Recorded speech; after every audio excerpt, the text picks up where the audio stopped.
আজকে চলে আসছি নারায়ণগঞ্জ আলমাস টাওয়ারে শপিং করতে। বাংলাদেশে যত নামি দামি ব্র্যান্ড আছে সব এখন আলমাস টাওয়ারে চলে আসছে, সেই জন্য একের ভিতরে সব পাওয়া যায়। এখন এখান থেকে আপনার কি চাই বলেন, সব কিছু পেয়ে যাবেন। এখানে আসলে যেটা হবে, আপনার অন্যান্য জায়গায় যেমন এক জায়গায় আড়ং, এক জায়গায় লারিব, এটা ওইটা অনেকের অনেক ব্র্যান্ড পছন্দ, তো একটা এক এক জায়গায় থাকে, সেই জন্য অনেকটা হ্যাসেল পোহাতে হয়। এখানে আসলে আপনার সেই কষ্টটা হবেই না, কারণ একের ভিতরে সব পাওয়া যায়। এদিকে এখানে হচ্ছে থার্ড ফ্লোরে হচ্ছে আড়ং, তো আমি প্রথমে শুরুতেই হচ্ছে যাব নিচতলা, এখানে হচ্ছে ভোগের শোরুমটা ছিল, তো আমি নিচে ঢুকেই ভোগে চলে আসছি। ভোগ দেখে তারপরে আমি আড়ংয়ে চলে যাব।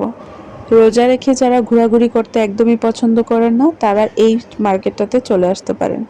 এখানে আসলে আপনার একদমই কষ্ট হবে না, একের ভিতর সব তো পেয়েই যাবেন, তার উপরে আবার এসি, ঠান্ডা ঠান্ডা হাওয়া, এখানে আরাম করে শপিং করে নিতে পারবেন। আলমাস টাওয়ার এখন নারায়ণগঞ্জবাসীদের জন্য অনেক জনপ্রিয় একটি জায়গা, যেখানে আস্থা এবং বিশ্বাসের সঙ্গে সবগুলা ব্র্যান্ড একসঙ্গে হওয়ার কারণে খুব আনন্দের সহিত মানুষ কেনাকাটা করতে স্বাচ্ছন্দ্য বোধ করে। তো আমিও চলে আসছি, এখন ভোগের আউটলেটটা ঘুরে দেখছি। আমার কাছে বেশ ভালোই লাগছে, তবে আমি দুই একটা পছন্দ যেগুলো করছিলাম সেগুলো আমার কাছে কাপড় কোয়ালিটিটা খুব একটা ভালো লাগেনি, সেই জন্য আর দাম অনুযায়ী কোয়ালিটিটা একটু কম লাগছিল, সেই জন্য আমি শেষে নিলাম না। এই ড্রেসটা বারবার দেখছিলাম, এটার লেস ওয়ার্ক যেটা ছিল নিচের দিকে, সেটা খুব ভালো লাগছিল।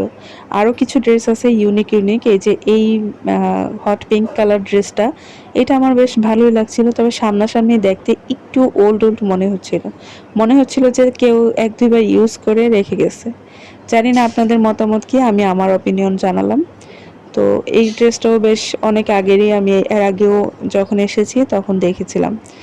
তো নতুন ঈদের যে নতুন নতুন কালেকশনগুলো, সেগুলোও আমি ঘুরে ঘুরে দেখছিলাম, তবে আমার কাছে প্রাইসটা একটু বেশি মনে হচ্ছে। আর আমি যেহেতু বেবি ক্যারি করি, তো আমার সেই জন্য খুব কমফোর্টেবল না হলে আমি ড্রেস আসলে পরতে পারি না।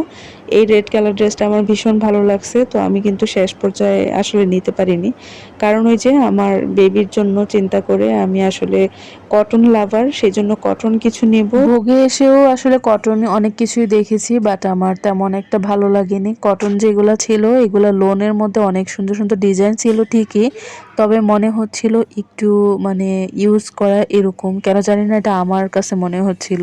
তো সেই জন্য আমি পরে আবার আড়ংয়েও চলে গেছিলাম। আড়ং থেকে আমার এবারে কেনাকাটা সব কিছু করেছি। তো ভোগের থেকে আমি ডিসিশন নিয়ে আসছিলাম যে ভোগ থেকে কিছু একটা নেব, বাট এই ড্রেসটা আমার ভীষণ ভালো লাগছে, বাট সাইজেও হচ্ছিল না, সাইজ নেই। তো যাই হোক, এটা স্মল সাইজ আর আমার একটু মিডিয়াম সাইজের ড্রেস লাগে, সেই জন্য আমি অনেক খোঁজাখুঁজি করছিলাম যে কি নেওয়া যায়। এখানে একটা ড্রেস দেখাই, এই ড্রেসটা আমার বেশ ভালো লাগছিল, বিশেষ করে এটার ওড়নাটা এত সুন্দর, আপনারা হাতে নিলে মনে হবেই না যে মানে গায়ে কিছু পরছেন, এরকম ফিলই হবে না, এতটা সফট আর আরামদায়ক ও অনেক সুন্দর ছিল কাপড়টা, কিন্তু আমি নিইনি। বুক থেকে চাইলে আপনারা অনলাইনেও অর্ডার করে নিতে পারেন, অনলাইনে ওদের অপশন আছে। তো এই ড্রেসটাও দেখছিলাম, এটা খুব সুন্দর, এটা আসলে আমার ভালো লাগছিল, বাট একটু প্রাইসটা বেশি মনে হচ্ছে, কারণ কোয়ালিটি তুলনায় প্রাইসটা একটু বেশি। যাই হোক, এটা আপনাদের হয়তো ভালো লাগতে পারে। তো আজকের ভিডিওটা যাদের ভালো লাগবে তারা অবশ্যই ভোগে চলে যাবেন আর আমার পেজটা একটু ঘুরে যাবেন। আজকের মতো এখানে বিদায় নিচ্ছি, সবাই ভালো থেকো, আল্লাহ হাফেজ।